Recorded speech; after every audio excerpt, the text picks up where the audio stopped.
Ready for first ball here in Doha, third round action. I'm Mark Knowles, joined by Jimmy Arias. So glad you could be with us for our coverage. First WTA 1000 event of the season for the women. And it'll be Iga Swiatek to kick things off. 8 p.m. here, local time.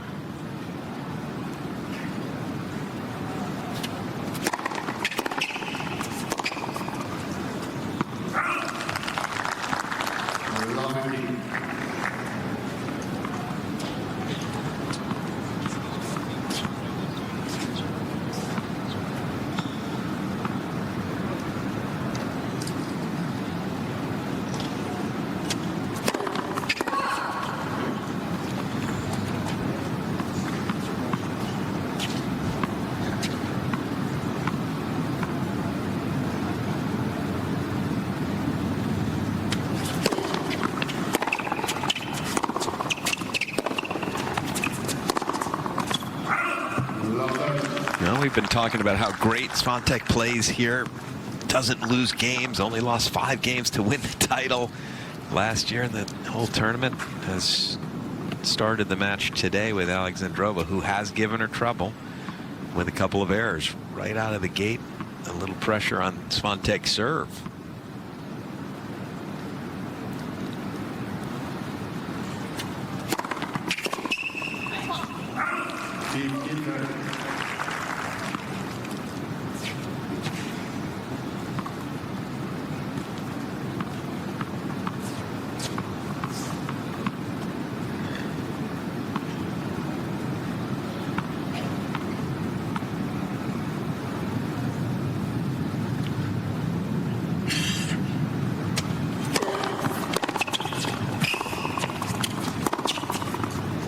Excellent shot there from Alexandrova, and it started with the return. And you got to figure, if you are going to pressure Iga Swiatek, it starts with the return, doesn't it, Jimmy? It does, although I don't feel as though her serve is a major weakness. It has some movement to it. It's not sitting there. That was a good guess on the return from Alexandrova. She was waiting on the forehand return and hit it beautifully.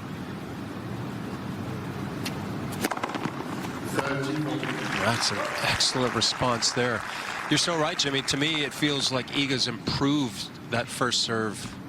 Gets a little bit more pace, I'd say, over the last 12 to 15 months. It's about 114 mile an hour serve. She just popped down the tee there, but she also can hit it with some movement, some spin.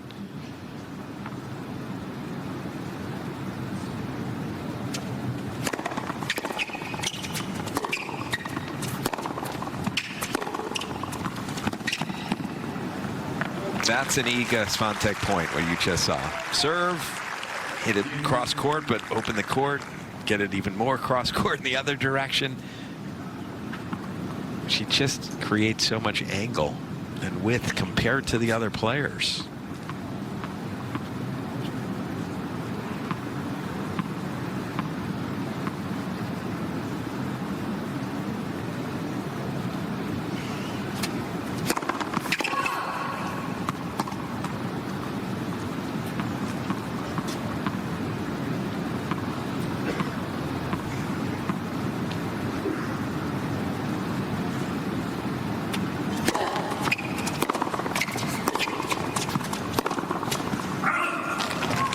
Looking to be offensive there, and you feel it's the right play, but just misfired with that one.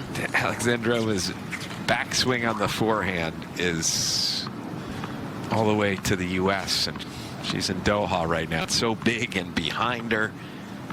When it connects, we've seen a couple of big forehands already, but boy, it feels risky.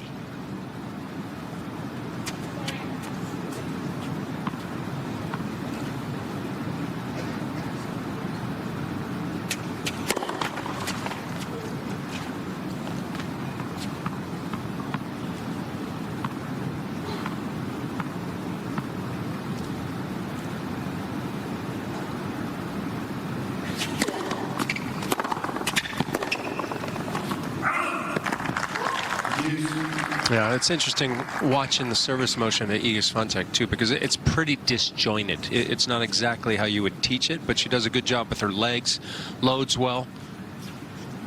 Yeah, she ends up creating a decent amount of pop on that serve for the disjointed start. 5'9" is Iga Swiatek.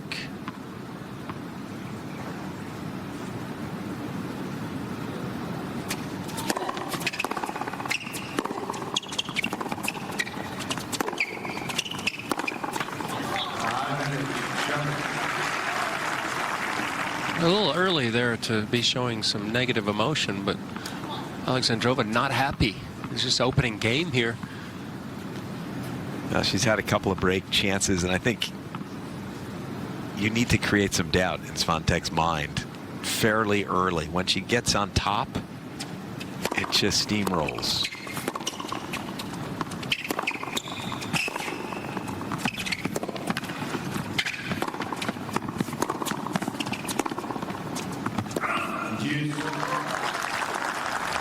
So I know it's so early, it's first game of the match. You still feel for Alexandrova that it's a game that would be important for her in some ways to win.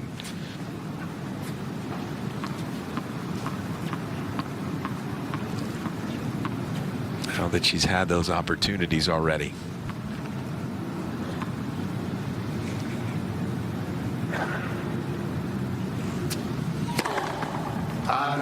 Oh, that is an excellent serve. Good width there. Pace is sufficient. 110 miles an hour.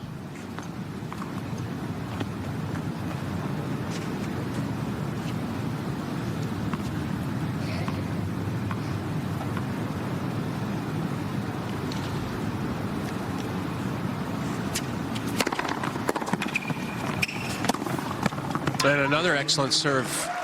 And Jimmy, I think that's so important to be able to serve big.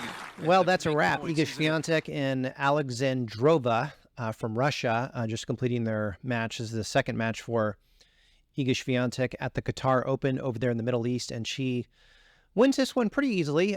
Pretty easy first set win. I don't think we've seen any bagels yet for Iga in this tournament yet, but I'm sure we will the next one or two matches, I have a feeling. And then Alexandrova from Russia putting on a pretty good effort in the second set, but to no avail, losing to a woman who has a lot of power and doesn't seem like she's going to lose this tournament. I fully anticipate, and I'm sure you as well, fully anticipate Iga Swiatek winning this one. Even though she didn't do well in the Australian Open, she always does well in the Qatar Open, and you can see it in her eyes. And I think she's going to win this one pretty handily. Correct me if I'm wrong, but I think this is Iga's fourth Qatar Open. She may have, the last time she lost in this tournament was in 2020. So she's won the last two, I believe, in 2001 or 2020. Now I feel like my numbers are off, but the point is she hasn't lost in the Qatar Open in a very long time. So she won this tournament last year and looking to defend her title. And obviously a lot of prize money on the line for the Pole. And I am not worthy at all sitting in front of this Polish flag, but I'm doing so right now. And it's a lot of fun to be here today. So right now in the United States, where I'm filming right now, you see on the top of the screen there, I'm filming in Southlake, Texas, which is a suburb of Dallas. And right now, it looks like, so today is Wednesday, so she'll probably play again on Friday, possibly on Thursday. We'll see how this goes. And it'll be interesting to see if she plays maybe some top 10 players. First two matches, played Kirstea a couple days ago, played Alexandrova today, and we'll see where this takes her. Coco Gauff losing yesterday. I believe this was Gauff's first match in this tournament, and she bows out in straight sets. So that was a little bit of a surprise. A little bit disappointing, too, because I love when the Coco Gauffs and the Iga Swiateks play each other, but not going to happen in this tournament. But definitely will happen later this year. But this is just obviously the start of the season, and Iga starting off her season in the United Cup. Then she went to the Australian Open, and now she is headed over there in the Middle East. Amazing where these tournaments take these players, going from Australia now playing in the Middle East in Qatar, which I don't know too much about. I need to do my research on Qatar, but definitely a fascinating city or country over there. So please put in the comments. We got a few comments on our video yesterday about Iga Swiatek. It was a lot of fun being back covering Iga and just trying to find the unique moments in these matches.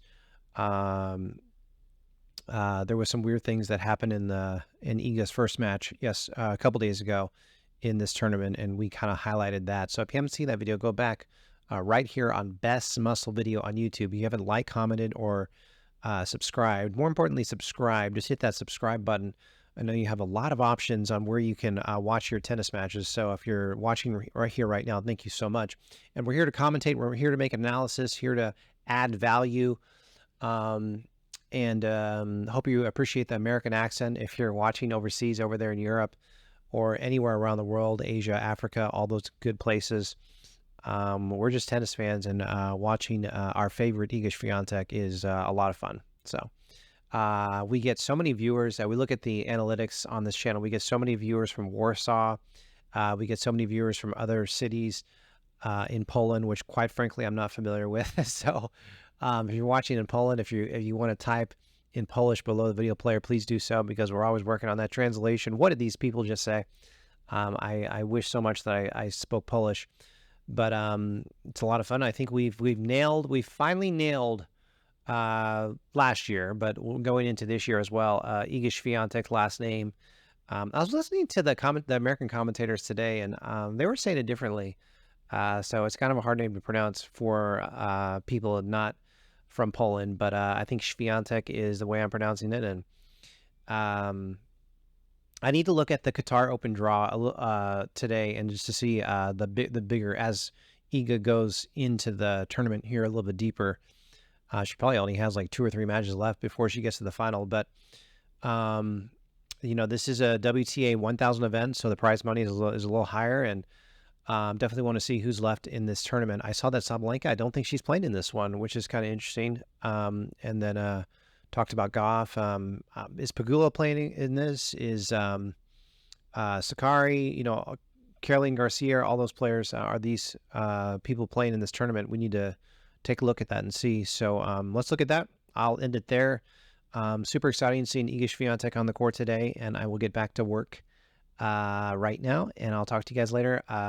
If you haven't subscribed, please do so right now, and I'll talk to you soon. Bye. See you tomorrow.